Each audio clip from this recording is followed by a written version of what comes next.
ಅವರಿಗೆ ಉಚಿತವಾಗಿ ವಿಡ್ರಾ ಮಾಡ್ಕೊಳ್ತಕ್ಕಂಥ ಸಾಧ್ಯ ಕೂಡ ತಮ್ಮ ಮುಂದೆ ಇದೆ ನೋಡಿ. ಇವತ್ತು ಆ ಘಟನೆ ನಡೆದಾಗ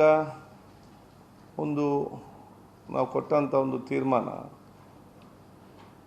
ಅದು ಎಷ್ಟು ಸಮಯ ಅಂತ ಚರ್ಚೆ ಅಲ್ಲ, ಅದು ಯಾಕಾಗಿ ಕೊಟ್ಟಿದೆ ಅಂತಂದು ಚರ್ಚೆ. ಆ ಘಟನೆ ನಡೆದಿದೆ, ಅದಕ್ಕೆ ಅನುಗುಣ ಈ ಸದನಕ್ಕಿಂತ ದೊಡ್ಡದು ಯಾವುದು ಕೂಡ ಈ ರಾಜ್ಯದಲ್ಲಿಲ್ಲ ಸಂವಿಧಾನಬದ್ಧವಾಗಿ.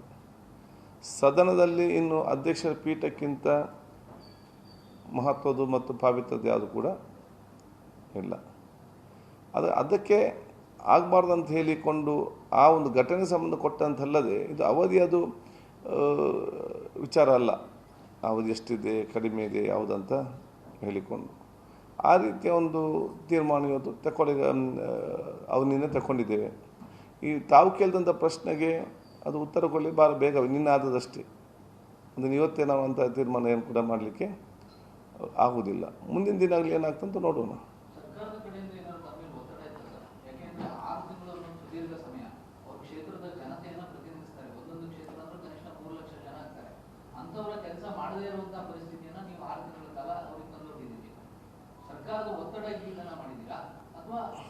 ಸರ್ಕಾರದ ಯಾವುದೇ ಒತ್ತಡ ಕೂಡ ಸರ್ಕಾರದ ಇರಲಿಲ್ಲ.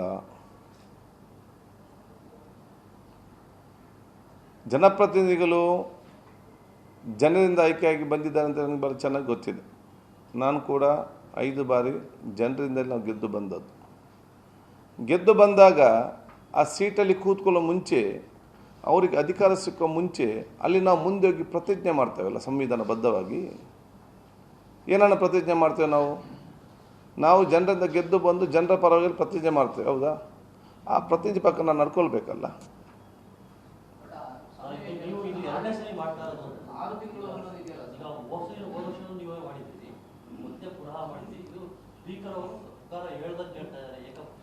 ನೋಡಿ, ಮತ್ತೆ ನಾವು ಸುಮ್ಮನೆ ಮಾಡಿದ್ದೇವಾ? ಅದೇ ಪ್ರಥಮ ಬಾರಿ ಆ ರೀತಿಯ ಆ ಪೀಠಕ್ಕೆ ಅಗೌರವ ತೋರಿಸುವ ಒಂದು ವಿಚಾರ ಆಯಿತು ಡೆಪ್ಯೂಟಿ ಸ್ಪೀಕರ್ ಇದ್ದಾಗ. ಅದರಿಂದ ಸ್ವಲ್ಪ ಕಲಿತುಕೊಳ್ಬೇಕಿತ್ತು. ನಿನ್ನೆ ಆ ಪ್ರತಿಪಕ್ಷಗಳು ಸದಸ್ಯ ಮಾಡಿದಂತಹ ಆ ಸಂವಿಧಾನಕ್ಕೆ ವಿರುದ್ಧವಾಗಿರುವಂಥ ಮತ್ತು ಸಂವಿಧಾನ ಪೀಠ ಅಗೌರವ ಬರೋಂಥ ವಿಚಾರವನ್ನು ನನಗೆ ಸಾಮರ್ಥ್ಯಕ್ಕೆ ಸಾಧ್ಯ ಉಂಟಾ? ಇದರಲ್ಲಿ ನಾವು ಮತ್ತೆ ಯಾವುದೇ ತೀರ್ಮಾನ ಮತ್ತು ಯಾವುದೇ ಒಂದು ಆದೇಶ ಮತ್ತು ಆ ಒಂದು ಸಸ್ಪೆನ್ಸ್ ಮಾಡಿದರೂ ಕೂಡ ಅದು ನಾವು ಅವರಿಗೆ ತೊಂದರೆ ಮಾಡಬೇಕಂತ ನಾವು ಮಾಡಲಿಲ್ಲ. ಯಾವುದೇ ಸದಸ್ಯರಿಗೆ ಆ ಸದಸ್ಯನ ದ್ವೇಷದಿಂದ ಮಾಡಲಿಲ್ಲ. ಆ ಸದಸ್ಯನ ಸನ್ಮಿತ್ರರೇ, ಅವರು ಕೂಡ ರಾತ್ರಿ 11 ಗಂಟೆ 1 ಗಂಟೆ ಮುಂದಿನ ದಿವಸ ಇದ್ದರು. ಬೆಳಿಗ್ಗೆ ಬೇಗ 7 ಗಂಟೆ ಕೂಡ ಬಂದು ರಾತ್ರಿ ತನಕ ಇದ್ದರು. ಅವರು ಕೂಡ ಅಧಿವೇಶನ ನಡೆಸಿ ಸಹಕಾರ ಕೊಟ್ಟಿದ್ದಾರೆ. ಅವರನ್ನೆಲ್ಲ ಆತ್ಮೀಯ ಮಿತ್ರರೇ. ಆಯ್ತು, ಯಾವುದೆಲ್ಲ ಅವ್ರಿಗೆ ಅವಕಾಶ ಬೇಕಾ ಎಲ್ಲರಿಗೂ ನಾವು ಅವಕಾಶ ನಾವು ಕೊಟ್ಟಿದ್ದೇವೆ. ಆದ ಕಾರಣ ಇದು ಯಾವುದೇ ಒಂದು ಕೋಪದಿಂದ ಒಂದು ದ್ವೇಷದಿಂದ ಇದು ಮಾಡಿದಂಥ ವಿಚಾರವೇ ಅಲ್ಲ. ಇದು ಇವರನ್ನು ತಿದ್ದುಕೊಳ್ಳಿ ಅಂತ ಮಾಡಿಕೊಟ್ಟಂಥ ಒಂದು ಪನಿಷ್ಮೆಂಟ್ ಆಗಿದೆ. ಅವನೊಂದು ನಾವು ಯಾಕೆ ಸಣ್ಣ ಮಟ್ಟ ಒಂದು ಪನಿಷ್ಮೆಂಟ್ ಅಥವಾ ಒಂದು ಕ್ರಮ ತಗೊಳ್ತೇವೆ? ಅದು ಶಿಕ್ಷೆ ಅಂತ ಅಲ್ಲ, ಅವರನ್ನು ಸರಿಪಡಿಸಬೇಕು. ಮುಂದಿನ ದಿನ ಅತ್ಯುತ್ತಮವಾದ ಜನಪ್ರತಿನಿಧಿಯಾಗಿ ಬರಬೇಕು. ಅವರು ಉತ್ತಮವಾದ ಒಂದು ನಾಯಕತ್ವ ಬೆಳೆಸಿಕೊಳ್ಬೇಕಂತ ಹೇಳಿ ಅವರನ್ನು ತಿದ್ದಿ ಅವರನ್ನು ಸರಿಪಡಿಸಲಿಕ್ಕೆ ಕೊಟ್ಟಂಥ ಆದೇಶ ಅಂತ ಹೇಳಲಿಕ್ಕೆ ಬಯಸ್ತೇನೆ. ಅದನ್ನು ಸಕಾರಾತ್ಮಕ ಸ್ವೀಕರಿಸಿ ಅಂತ ಹೇಳಿಕೊಂಡು ನಾನು ಇಚ್ಛಿಸ್ತೇನೆ. ನಿನ್ನೆ ಎಕ್ಸ್ಟ್ರೀಮ್ ಆಕ್ಷನ್ ಅನ್ನೋ ಪ್ರತಿಕ್ರಿಯೆಗಳು ಬರ್ತಾ ಇದೆ ಬೇರೆ ಬೇರೆ ರಾಜಕೀಯ ಪಕ್ಷಗಳಲ್ಲಿರ್ಬೋದು ಅಥವಾ ಮಾಜಿ ಸಭಾಧ್ಯಕ್ಷರುಗಳು ಮತ್ತೆ ಇದ್ದರು. ಒಂದು ವೇಳೆ ಅವ್ರೇನಾದರೂ ನಿಮಗೆ ರಿಕ್ವೆಸ್ಟ್ ಮಾಡಿದ್ರು ಅಥವಾ ನೀವೇನಾದರೂ ಅದನ್ನ ಸೆಕೆಂಡ್ ಥಾಟ್ ತಗೊಂಡು ಏನಾದರೂ ಅದನ್ನ ಪುನರ್ ಪರಿಶೀಲನೆ ಮಾಡುವಂಥ ಅವಕಾಶಗಳೇನಾದರೂ ಇದಾವ?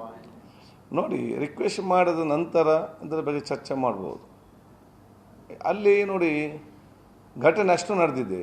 ನಾವು ಅಲ್ಲಿ 12 ಗಂಟೆಯಿಂದ ನಾವು 4 ಗಂಟೆ ತನಕ ಇದ್ದೆವು.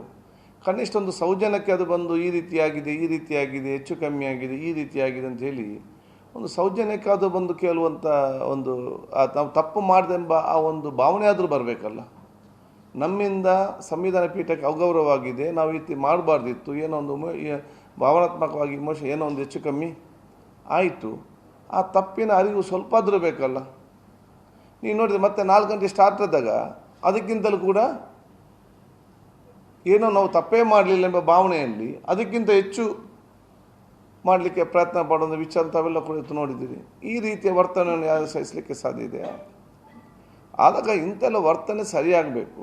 ನಾಳೆ ಈ ರೀತಿ ನಡೆದರೆ ನಾಳೆ ಮಂಗಳೂರಿನ ಯಾವುದೇ ಒಂದು ಜಿಲ್ಲೆಯಲ್ಲಿ ಜಿಲ್ಲಾ ಮಟ್ಟದ ಮೀಟಿಂಗ್ ಆಗೋಲು ಕೂಡ ಮೆಂಬರ್ಗಳೆಲ್ಲ ಎದುಕೊಂಡು ಮೇಲೆಗೆ ಹೋಗ್ತಾರೆ. ತಾಲೂಕು ಮಟ್ಟದಲ್ಲಿ ಕೂಡ ತಾಲೂಕು ಮಟ್ಟದ ಸದಸ್ಯರೆಲ್ಲ ಅದಕ್ಕೊಂದು ಸಂದೇಶ ಕೊಡಬೇಕಲ್ಲ.